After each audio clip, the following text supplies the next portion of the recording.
So, pinag-aaralan po yun.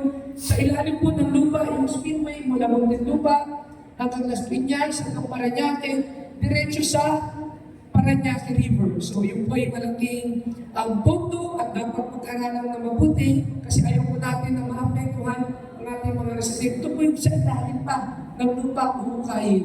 Yan po yung isa sa mga long-term solution para po sa bag. At siyempre, ang pinaka-importante din, lahat po ay tulong-tulong. Yung pagtapon po ng candy wrapper, pagtapon po ng ubos na sigarilyo, kasi nakita po namin doon, dami po mga plastic bottle, yung mga Mountain Dew, yung mga plastic bottle na iniinom. Marami po ng mga plastic. Yung plastic, kahit 100 years, hindi po yun matutunaw. Matutumihan lang, mapuputikan, pero kahit 100 years, nandiyan pa rin yung plastic.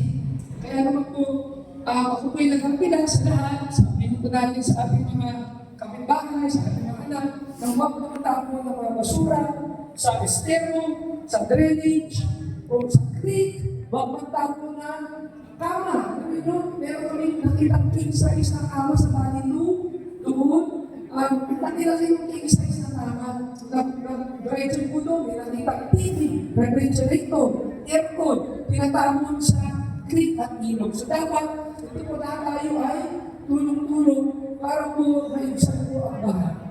Pwede ba yun?